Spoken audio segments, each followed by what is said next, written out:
আমি খুবই মর্মাহত হয়েছি।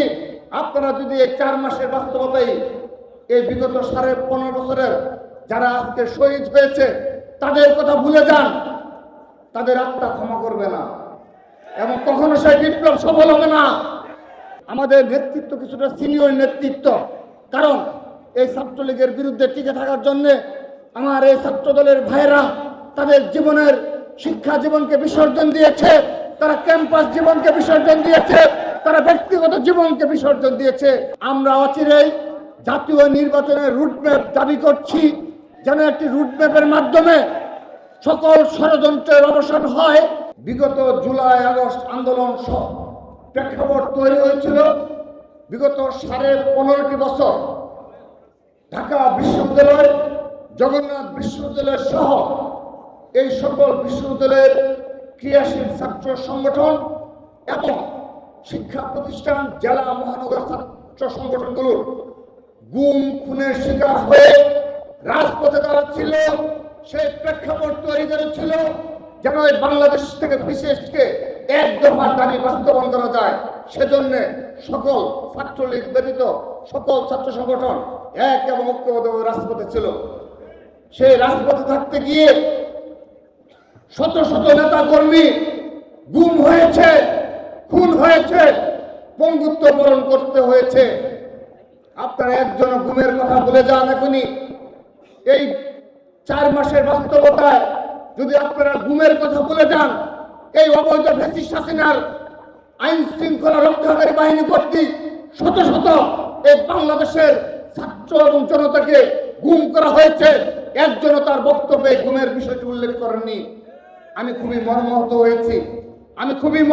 হয়েছি। আপনারা যদি এই 4 মাসের বাস্তবতাই এই বিগত 15.5 বছরের যারা আজকে শহীদ হয়েছে তাদের কথা ভুলে যান, তাদের আত্মা ক্ষমা করবে না এবং কখনো সেই বিপ্লব সফল হবে না। শ্রদ্ধা ভরে স্মরণ করছি এই জগন্নাথের সম্মুখে হত্যাকাণ্ডের শিকার বিশ্বজিৎকে যে সকল যারা হত্যা করেছে তাদেরকে সকলের বিচার যেন পুঙ্খানুপুঙ্খ হয়, ফাঁসিতে ঝুলে সেই ব্যবস্থা আপনারা করবেন। জুলাই আগস্টের পরবর্তী বাস্তবতায় এখন আমরা শতভাগ নম্র ভদ্র বিনয়ী ভাবে আমরা একটি সাম্য ও মানবিক বাংলাদেশ বিনির্মাণে নিরলস পরিশ্রম করে যাচ্ছি। সেজন্য এই জগন্নাথ বিশ্ববিদ্যালয় আজ অবধি এই ছাত্রদল দ্বারা সামান্যতম অপ্রীতিকর কোনো ঘটনা ঘটেনি। আপনারা লক্ষ্য করে দেখবেন, সাধারণ শিক্ষার্থীদের পাশে যেহেতু আমাদের নেতৃত্ব কিছুটা সিনিয়র নেতৃত্ব, কারণ এই ছাত্রলীগের বিরুদ্ধে টিকে থাকার জন্য আমার এই ছাত্র দলের ভাইরা তাদের জীবনের শিক্ষা জীবনকে বিসর্জন দিয়েছে, তারা ক্যাম্পাস জীবনকে বিসর্জন দিয়েছে, তারা ব্যক্তিগত জীবনকে বিসর্জন দিয়েছে।